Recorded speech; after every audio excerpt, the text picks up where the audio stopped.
Bonjour et bienvenue sur ma chaîne à la cuisine. Aujourd'hui, je vais vous montrer comment faire une tourte aux épinards et fromage de chèvre. Pour commencer, je vais préparer la pâte où je vais rajouter dans un récipient à peu près 250 g de farine. Je vais faire un trou au centre pour y ajouter une petite cuillère de sel.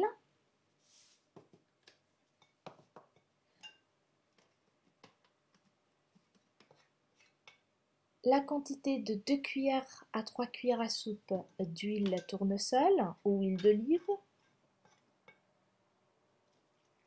un tout petit peu d'eau tiède et vous commencez à légèrement en partant du centre vers les bords pour ne pas créer des grumeaux.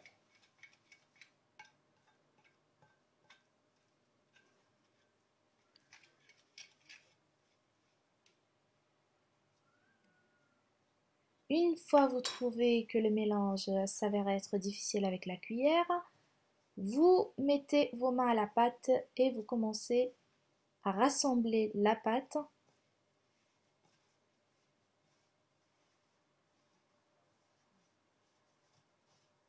Une fois que vous avez terminé de rassembler la pâte et vous l'avez transformée en une boule, vous la mettez dans un sac plastique ou dans un papier film et vous la laissez reposer au frigo minimum 30 minutes. Après que la pâte est bien reposée dans le réfrigérateur, vous la faites sortir, vous la placez sur votre plan de travail et puis vous commencez à l'étaler petit à petit. Sachez que la pâte est fragile et assez épaisse, ce qui va être dur pendant l'étalement. De temps à autre, vous rassemblez les bords avec votre main pour pas mietter la pâte. Soyez patient car l'étalage de cette pâte est vachement dur. Mais le résultat sera impeccable. Une pâte croustillante et délicieuse.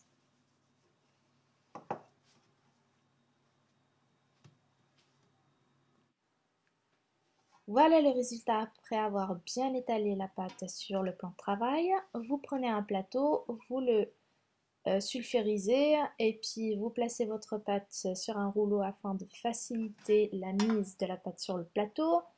Après, vous posez délicatement votre pâte et vous commencez à rectifier et bien assembler les bords. Voilà, je vous montre un peu les gestes qu'il faut faire pour obtenir des bords bien lisses et droits, limitant votre farce par la suite.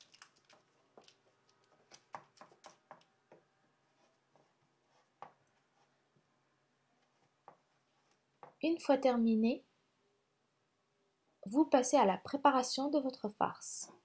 Ici, j'ai des épinards qui sont surgelés. Je suis en train un peu de les écraser.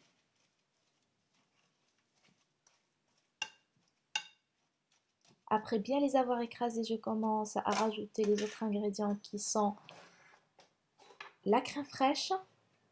Vous mettez à peu près 2 cuillères à soupe de crème fraîche épaisse.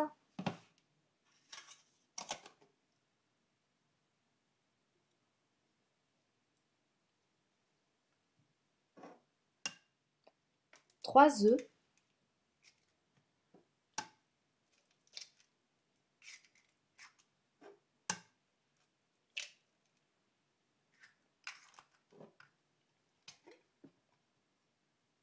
Une petite cuillère de moutarde afin de donner plus de goût à vos épinards.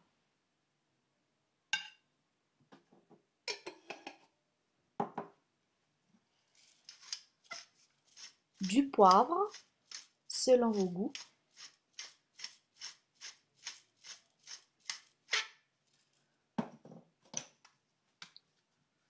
Du sel.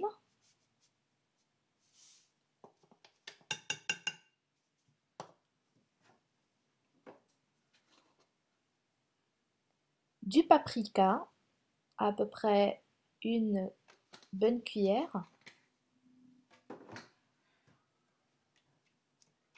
Et vous commencez à mélanger en partant du centre vers les bords.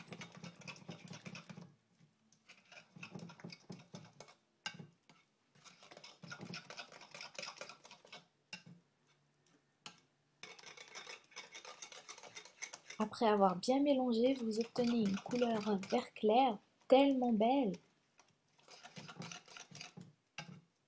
qui vous encourage à en manger par la suite. Une fois bien mélangé, vous mettez votre farce sur votre pâte qui est dans le plateau. Vous y versez délicatement afin de voir la quantité exacte qu'il vous faut. Moi ici, je vais tout mettre parce que j'aime beaucoup les épinards. Donc ça ne me dérange pas d'en avoir beaucoup.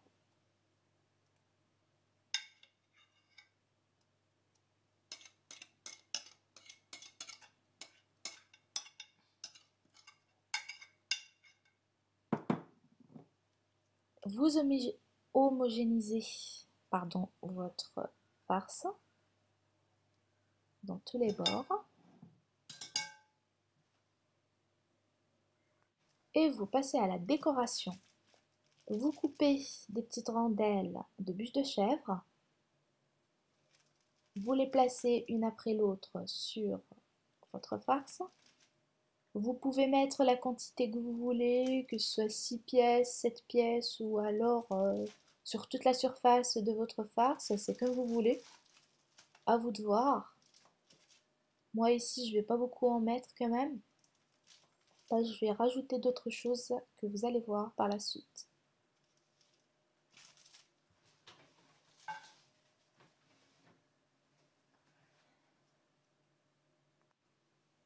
Ici, j'ai un fromage fait maison.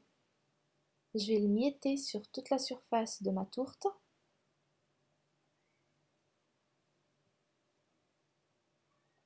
Vous pouvez le remplacer par n'importe quel autre fromage, c'est à vous de voir.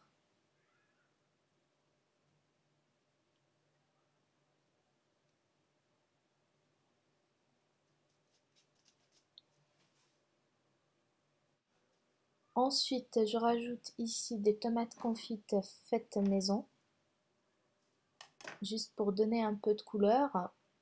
Quand vous aurez terminé de garnir votre tourte, vous la placez dans un four préchauffé à 200 degrés pendant 30 à 35 minutes. Voilà le résultat après 35 minutes de cuisson. Je vous laisse écouter un peu comme c'est croustillant et bien doré des côtés. J'espère que cette vidéo vous a plu et que je vous ai donné assez d'idées. Merci beaucoup de m'avoir suivi et à la prochaine.